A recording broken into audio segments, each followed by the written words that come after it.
So to start, you want to soak your paper under running water and make sure that you wet both sides. This is going to allow the paper fibers to expand and then later to dry out flat. This is your sizing, stretching, and securing. So you're going to blot it with paper towels just so it's not dripping and soaking wet. And then we're going to move on to securing. You want to tape it to a flat surface, in this case the cookie sheet, and you want to use about half the width of your masking tape.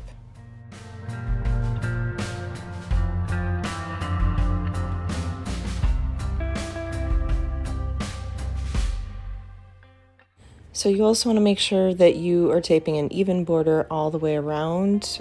So make sure that the corners are squares and not rectangles where the tape overlaps. Push the tape down and make a nice firm connection. The next thing you want to do is draw a light horizontal line with a pencil. Keep it light, you don't want it to show at the end, and this is just going to divide up your composition into sky and then land. Go ahead and mix up what you want to use for your gradient as far as a couple of colors, and then you always want to start with your lightest color first. So you're going to see me pulling in an upward motion, and I'm turning the paintbrush, sometimes using it to make broader strokes and sometimes turning it to make thinner ones. Gradually, you're going to start adding another color. In this case, for me, it's going to be a light green. Light green and yellow go pretty well together. And again, I'm choosing analogous colors for my sky, so those will blend nicely together.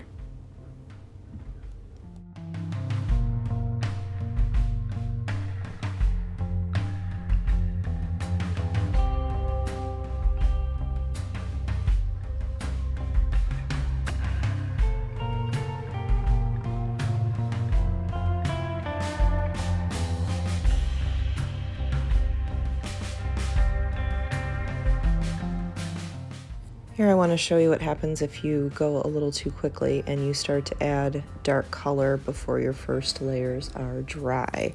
So you're going to notice that the color starts to bleed outwards a little bit, and what you want to do is clean and wet your brush and use it to gently blend the color before it dries.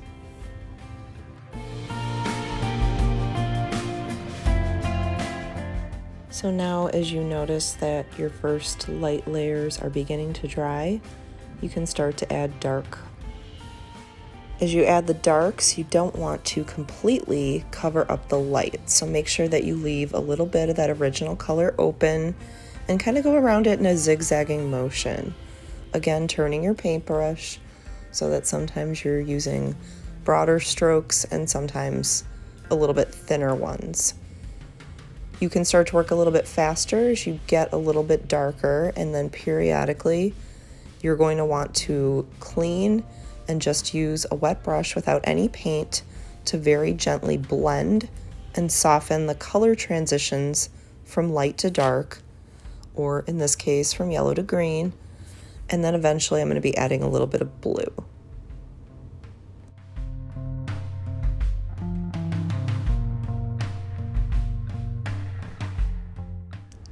So now I've added a couple of layers and I want to do some softening of these lines that you can see a little bit closer up.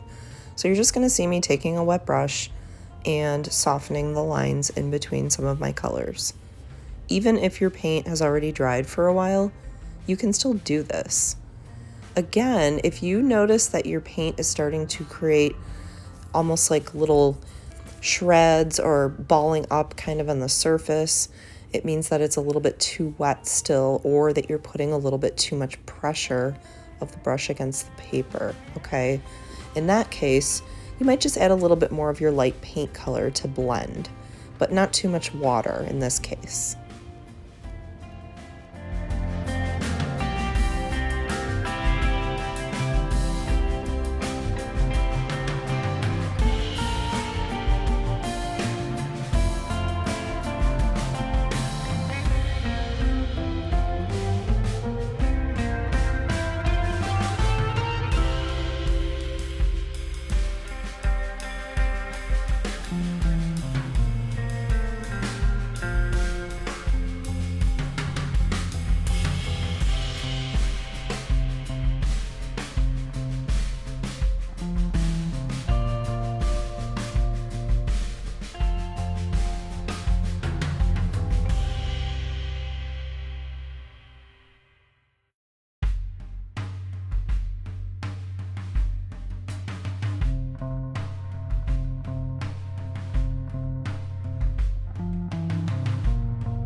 So now you're going to notice me adding some dark blue here, and I've even mixed it with a little bit of green because I did want kind of a blue green, and if you don't have one in your palette, you can make some yourself and kind of test that out on a separate piece of paper.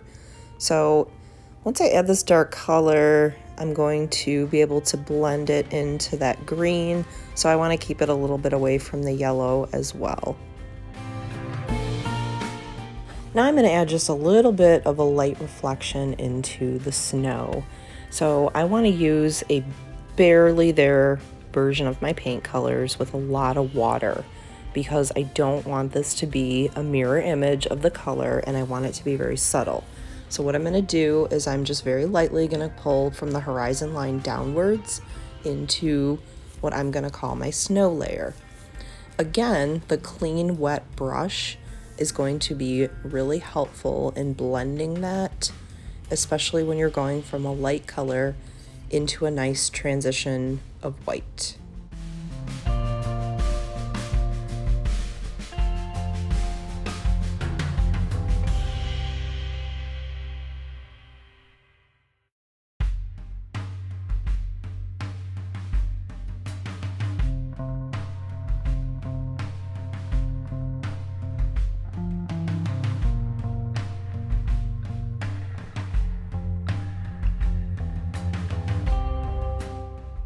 Okay, so now we're going to talk about black, and black looks the most natural when you mix it with other dark colors. So I want you to think about using a dark blue, a little bit of purple if you have it, dark brown, and black, and even a little dark green, okay? All those nice dark neutral colors mixed with the black. And you will notice if you do a little color swatch or a tester that you're going to see me do here, when I layer and mix all those dark colors with black, I'm going to get a much richer and darker, more natural looking black than if I were to use it just alone by itself. What you'll notice is that if you end up having a little bit of streakiness or layers that are not built up well enough, your black ends up looking gray instead of nice and dark. So go ahead and mix up some paint in your palette with a bunch of dark neutrals mixed together.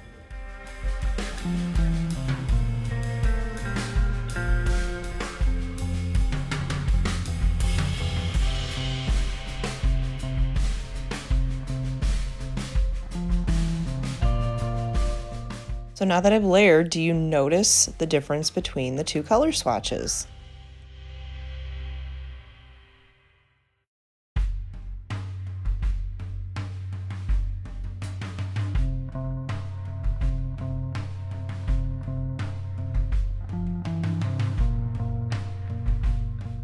When you start adding the black, it's a little scary, but you're going to start at the top corners and at the sides and work your way kind of framing the outside edge of the night sky.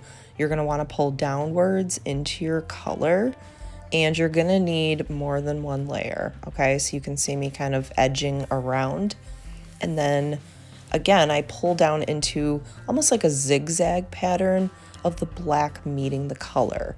So kind of use those triangles of color to figure out where to put your black in between. And then you just want to go ahead and build that up in as even a layer as possible. Please remember, it's going to look a little bit streaky and a little bit rough before you've given it a chance to really build up. Let your layers dry a little bit in between, especially if you see the color moving around a lot, okay? You're going to need to also be very patient with this because this is quite a bold contrast and it's going to take some time to build up.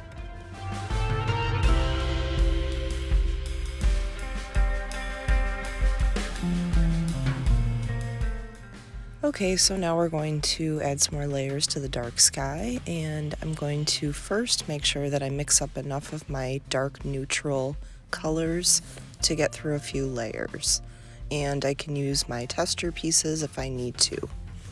So I've also grabbed a bottle cap because it's a little bit helpful to keep all of that paint in one place.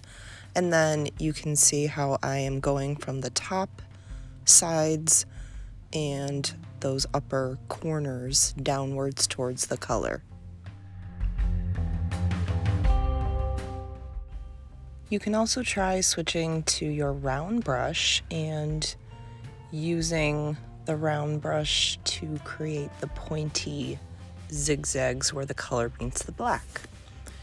So you also want to make sure when you are moving the black towards the color that you're using a very light pressure in the areas where they are getting close to touching. So then just keep layering your black and try to at least get to an even layer before you stop and let it dry. I would say at least 3 is good. You may feel like you need more, and then you may want to touch up at the end.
So while your painting background dries, grab one of your practice sheets and you can practice doing some trees and some techniques and brush strokes while you're waiting.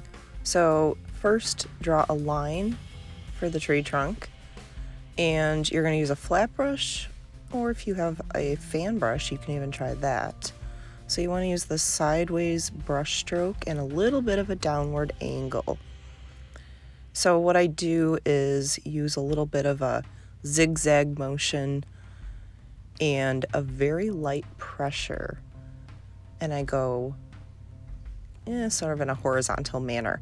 You can see that I am very gently angling those tree branches downwards, and I am also lifting the paintbrush periodically to leave a little negative space in between the branches.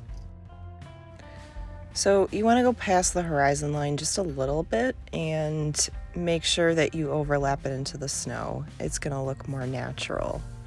Now you can let it dry just a little bit. It doesn't have to be completely. And you can almost follow your puddles, expanding them slightly as you add another layer of the dark color. So you can see as you layer it up, it's going to become darker, more saturated, and you'll get less of that gray. Occasionally, you can also work from the bottom of the tree towards the top so that you get a little bit more of that saturated color on your paintbrush. Now you want to be careful not to overdo it, leave a little sky showing through, so I'm almost at a really good stopping point, and I will be ready to try this out on my background.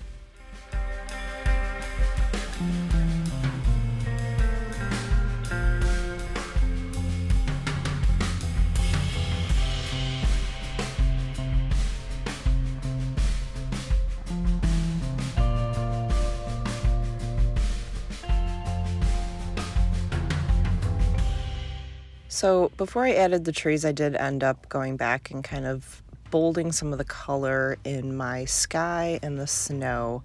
I wanted to make sure that I got a little bit of the light reflection kind of obvious on the snow.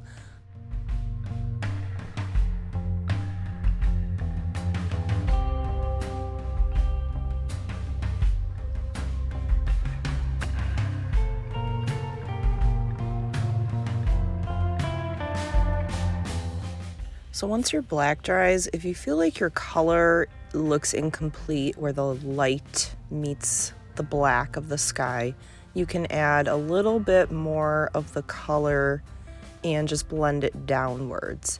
So think about using your darker colors to touch up those areas, like the dark blue in mine, the dark green. I want to be really careful with something like yellow and maybe even avoid that altogether. So I might even use a little bit more of a green in areas where yellow needs to be touched up. So now that I've bolded my color, I'm going to touch up the sky with one more layer of black. Sometimes what you'll notice is that if you go over the edge with color, you might notice a little bit of what looks like a film on your dark sky. So that's why you want one more final touch-up layer. You can switch to that round brush, and you want to use a very light pressure and almost flick your wrist a little bit.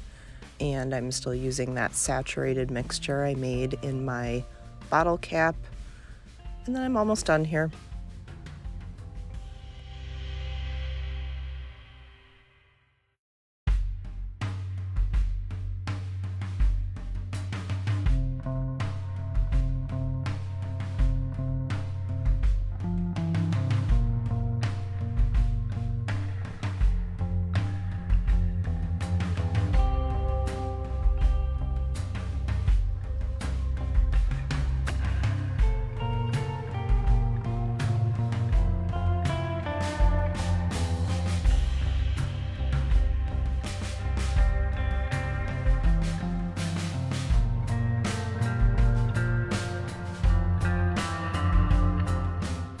So another thing I want you to watch out for is using too much pressure on the paper while it's still too wet.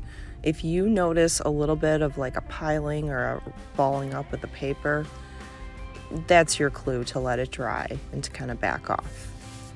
So now what we're going to do is we're going to add a few trees, and I think I'm going to end up adding about 3.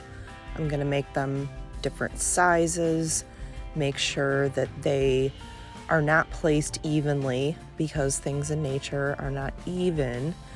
And if you make them different sizes, you can make them look like they have a little bit of distance between them. So again, start with your flat brush. If you have a fan brush at home and you wanted to use that, you go right ahead and start off by drawing that line for the tree trunk. Now at the top, you want very light pressure and that horizontal and slightly downward zigzag motion. You can go back and add a couple more layers, but make sort of your first base or skeleton of the tree, and then just continue to let it dry and layer again. I believe I added 3 layers also to the trees when this was all said and done. But you can see that I approach this gently and start with a very thin map, so to speak, and then I kind of fill in those branches in between as I layer up the trees.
So one thing you want to be careful with black is not adding too much water and graying it down with water. So what you can do is wet your paintbrush with that mixture that you made in the bottle cap, and then you can even grab a little extra black from the palette like you just saw me do.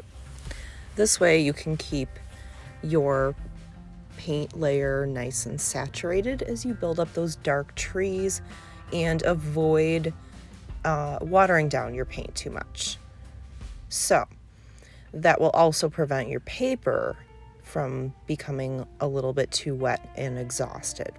Now, you can also, again, go from the bottom of the tree towards the top, or the top of the tree towards the bottom. And you can just kind of rotate or switch off those techniques. Fill in with light, gentle pressure, and don't forget that you want some of that sky to show through the branches.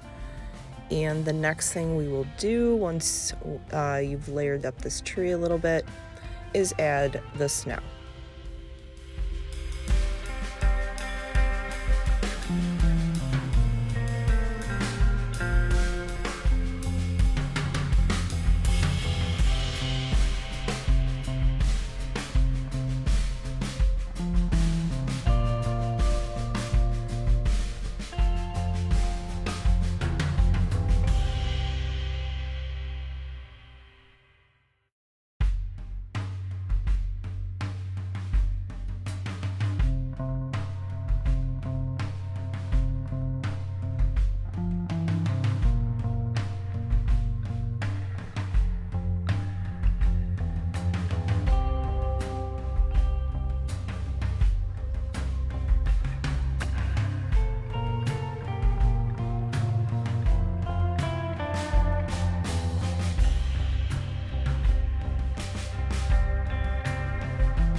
So for the snow, we're going to grab the cup of white acrylic. It has an A on the top of the lid in your paint kit, and you want to grab your flat brushes, the small ones.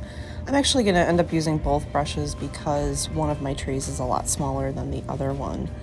So with the white acrylic, I will use very little water and keep the paint as opaque as I can, gently following a very similar stamping pattern of horizontal and just a little bit of a diagonal. It's the same pattern I followed when I was doing the black part of the trees, but now I'm going to use even lighter pressure of the brush against the paper.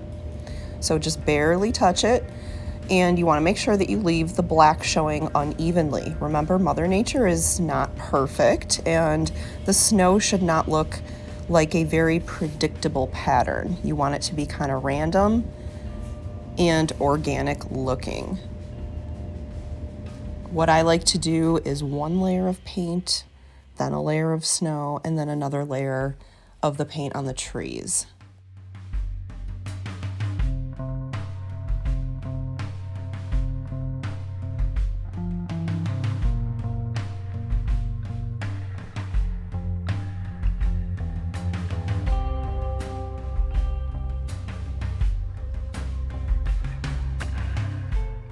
Now, if you have any old toothbrushes laying around, they're great for doing spray on the black background. And you always want to practice first just to make sure that it looks right.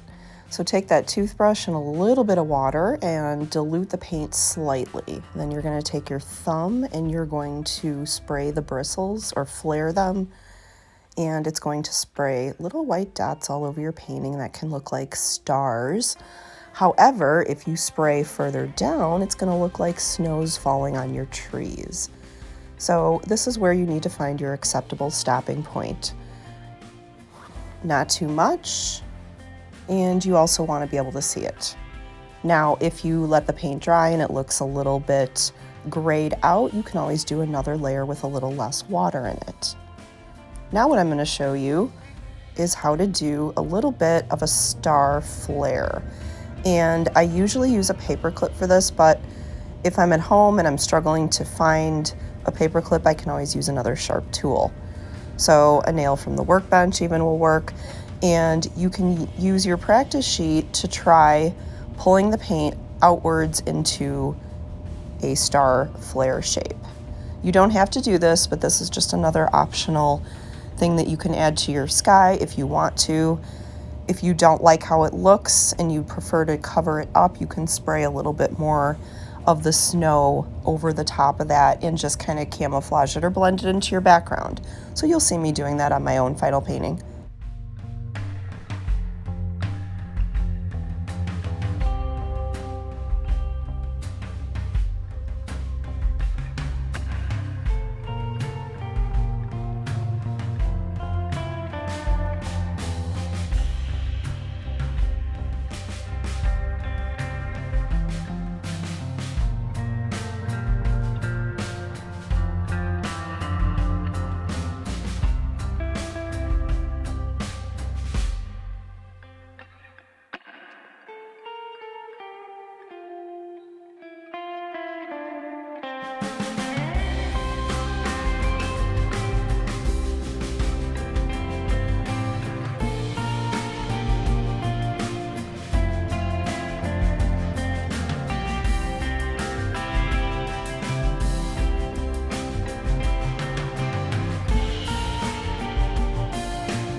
So now what I do is I give my tree layer a final layer of snow, just to touch it up a little bit. And if you don't like the flat brush, you can try using your round brush also to intensify that snow layer on the tree branches with a little more control. Remember, you're trying to find your acceptable stopping point, so don't overdo it. If you overdo it, you can let your paint layers dry, and you can even go back in with black and thin out the snow layer just a bit. But when you're doing something like that, please make sure that you've let the paint dry before you go back.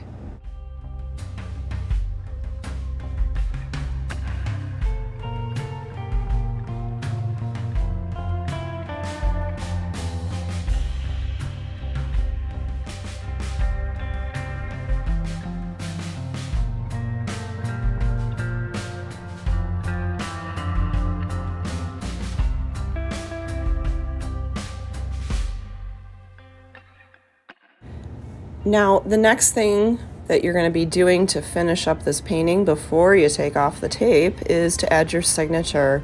So you want to test it out on a scrap piece first. You can just do your initials if you want to, and make sure you use a color that you used in your painting. It can be black or a different dark if you want. Then what I do is I get ready to take off the tape. You're going to grab a hair dryer and use warm heat. You can kind of test it out with your hand and make sure that it's warm enough to heat up the tape adhesive. Then you can very gently start peeling off the tape. You'll see then that you get a really nice white border that frames your final watercolor composition.